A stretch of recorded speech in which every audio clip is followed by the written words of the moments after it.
Ladies and gentlemen, boys and girls, fellow nerds and gamers of all ages, it is I, Sato-sama the Fanatic, back at you with another Digimon deck profile. This time we're going black with the Greymons and other stuff. Well, it's mostly black blockers. It's more casual than competitive, but it's got some stuff in here that should help it go toe-to-toe with the big competitive decks of the format right now. Hopefully. So, if you want to try this out, go ahead and give it a try. I have a more offensive build in mind, which is why I'm doing the profile right now. So first off, let's get started with the Digi-Eggs. We have 4 copies of Pagumon. Best black egg in the game right now. No ifs, ands, or buts. On deletion, look at the top card of your deck. If it's a black Digimon, put it into your hand. Otherwise, bottom deck it. Don't run any other eggs because we value the consistency that Pagumon gives us. Going into the main deck, we have 13 level 3s. Starting off with 4 copies of BT7 Toy Agumon. Reboot is an inheritable. Arguably the best black rookie in the game. After that, we have 4 copies of another Toy Agumon, this time the one from the black starter deck, which has the inheritable of if your opponent didn't attack during their turn, you draw a card. Combined with the various blockers that we have in the level 4s and the War Greymon, this can sometimes net you a few other cards and get you into the combo pieces that you were missing. Next up, 3 copies of Chumon, because memory boosts are friggin' everywhere, not to mention memory gaining effects like Pokemon, and this stops those cold as long as it's out. Finally, to round up the rookies, we have 2 copies of Agumon from the starter deck, the rookie blocker. Mostly because it pairs with the Pagumon to get you some extra resources, while also saving your security and potentially saving you from a direct attack. But you could easily replace these out with Chikurimons or Junkmons, or even perhaps any of the 2-cost rookies such as Hagurumon or the Commandramon right now.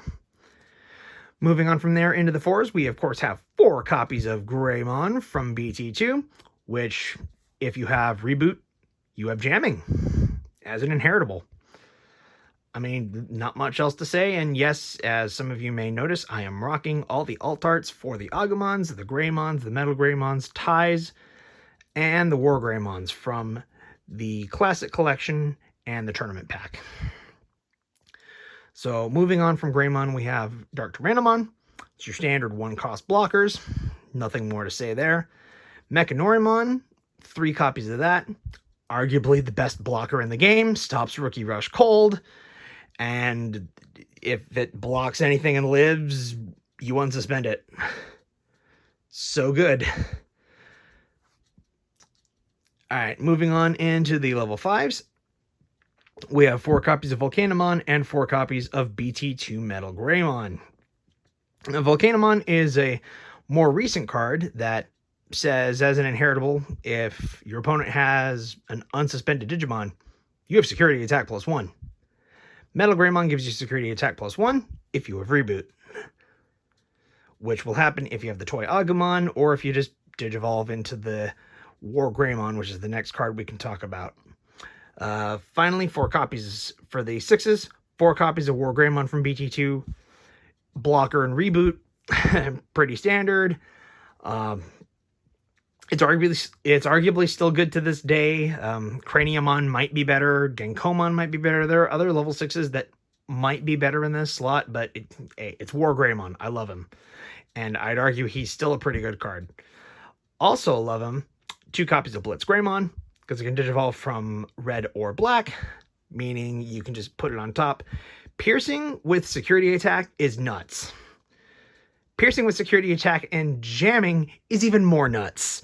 So, on top of the fact that he digivolves something by 2 when he comes in, or when you digivolve him on top of either your Metal Greymon or your Volcanomon. So good. Super, super good. For the level 7s, we're running 2 copies of Alter S. Alter S instead of Zwart Defeat, because we have the Blitz Greymon. You can't slap a Zwart Defeat on top of a Blitz Greymon. And I personally think Alter S is a highly undervalued card right now.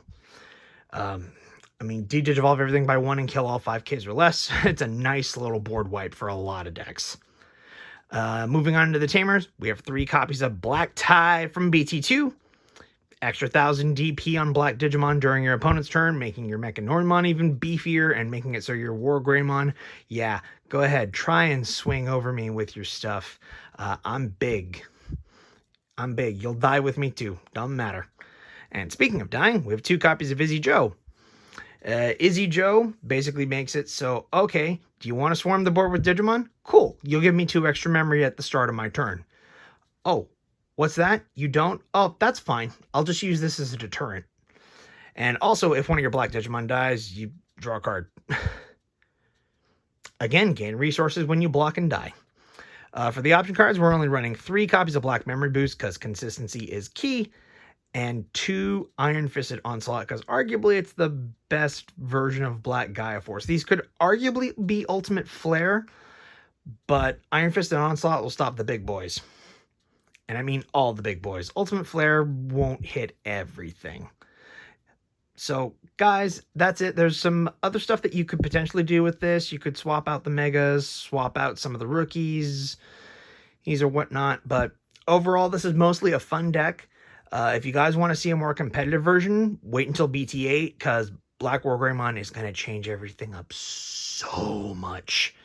So, otherwise, guys, like, comment, subscribe, hit that bell down below for notifications. Feel free to check out other videos on this channel or any of the videos that we upload on Team Forbidden's YouTube page, link in the description, and we'll catch you guys later. Peace out.